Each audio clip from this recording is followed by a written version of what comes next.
What if I told you that behind the solemn rituals and holy ceremonies, the death of a pope often unleashes a firestorm of political intrigue, hidden agendas, and shocking secrets inside the Catholic Church? Secrets so volatile that some say history has been quietly rewritten to hide the truth? Stay with me, because what you're about to hear about the current conclave and the shadowy history behind these sacred gatherings may change the way you view the Vatican forever.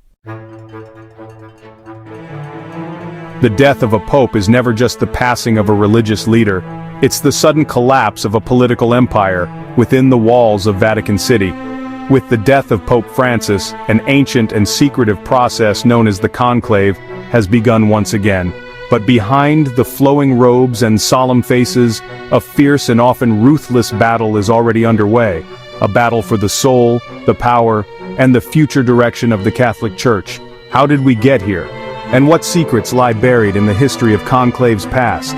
Keep watching, because what you're about to discover might shock you. Officially, the conclave is a gathering of the College of Cardinals to elect a new pope, guided solely by prayer, reflection, and the will of God. It's a sacred act, but unofficially, it's politics, pure, raw, and sometimes brutal politics. Alliances are formed, deals are struck, promises are made and broken. The word conclave literally means with a key. The cardinals are locked away, cut off from the outside world, sworn to secrecy. But leaks happen, factions form. Whispered negotiations in back rooms determine not just who wears the white robes, but the very future of 1.3 billion Catholics worldwide. The real question is, who is pulling the strings? And here's a teaser. Some of the most powerful figures in Vatican history never wore a papal ring. You might think conclaves have always been orderly and holy. Think again. In 1241, a conclave was so divided that cardinals were literally imprisoned together by the Roman nobility until they picked a pope. In 1268, the conclave dragged on for nearly 3 years. Local citizens, furious at the delay, removed the roof of the palace where the cardinals were meeting, exposing them to the weather to speed up the decision. Imagine that: rain, cold, hunger, all to pressure God's chosen electors. If this shocks you, stay with me, because the scandals only grow darker the closer we get to modern times. Some papal deaths have left lingering, chilling questions. Pope John Paul I, elected in 1978, died mysteriously after just 33 days in office. Officially a heart attack. Unofficially, rumors swirled about poisoned tea, forged documents, and dark secrets. Investigative books and journalists suggested that John Paul I was about to make sweeping reforms, exposing corruption within the Vatican Bank and severing ties with secret societies like the infamous Propaganda Due, or P2, Freemason Lodge. Propaganda Due, or P2, was an Italian Masonic lodge that was founded in 1877 and later transformed by Licio Gelli into a secret anti-communist organization. It was originally under the authority of the Grand Orient of Italy, but its charter was revoked in 1976. P2 was implicated in various Italian crimes and mysteries, including the collapse of Banco Ambrosiano and contract killings. But, back to Pope John Paul I, the Vatican refused an autopsy despite the mysterious circumstances. To this day, some insiders whisper that he was silenced before he could clean house. If true, that means the hands that anoint a pope might also quietly remove one. Every conclave divides into factions: conservatives versus progressives, globalists versus traditionalists. And make no mistake, these are not minor theological debates. These are battles over money, power, ideology, and the Church's role in the modern world. One faction wants to preserve ancient traditions, Latin Mass, rigid moral teachings, strong walls against secularism. Another wants a new church, one more aligned with political movements, globalist values, and inclusive morality. And then there are the kingmakers, senior cardinals who don't expect to become pope themselves, but who work tirelessly behind the scenes to shape the outcome.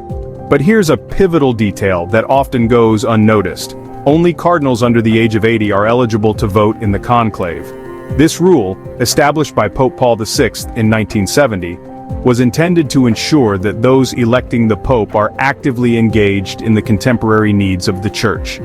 The Pope himself controls who becomes a cardinal elector. Through strategic appointments, a pope can dramatically influence the ideological makeup of the next conclave. For example, Pope Francis appointed the overwhelming majority of current voting cardinals, many of whom reflect his progressive vision. This strategic shaping of the electorate isn't random, it's political. It affects not only who becomes pope, but the theological and ideological direction of the Catholic Church for decades to come. So who are the kingmakers this time, and how far are they willing to go? We'll explore that in a moment. The conclave unfolds in the Sistine Chapel, under the gaze of Michelangelo's Last Judgment. But even here, secrecy masks chaos. Cryptic notes are passed between cardinals. Outside pressures from governments, financial groups, and secret societies seep in. Vows of secrecy are sometimes broken with consequences. Did you know?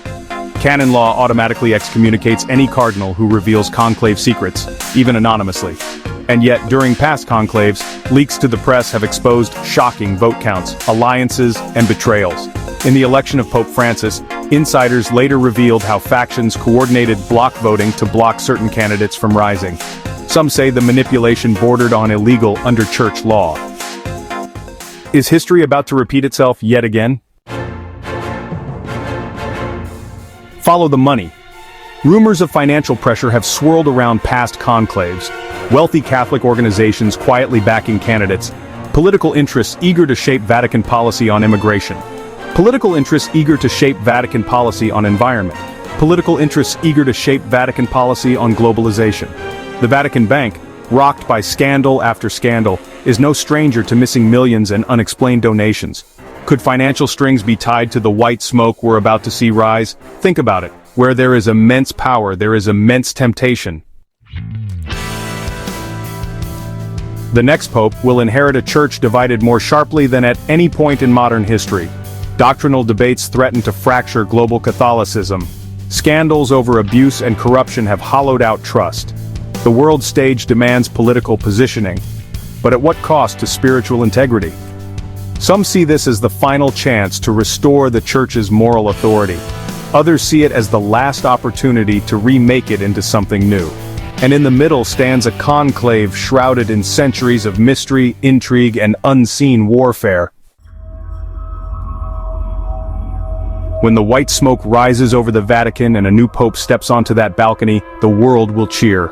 But what deals were made? What secrets were kept? What forces decided the man who claims Peter's throne?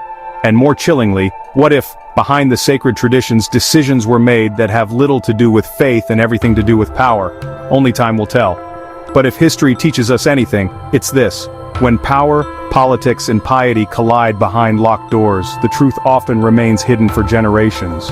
Or does it? Stay tuned, because the secrets of this conclave are only just beginning to surface.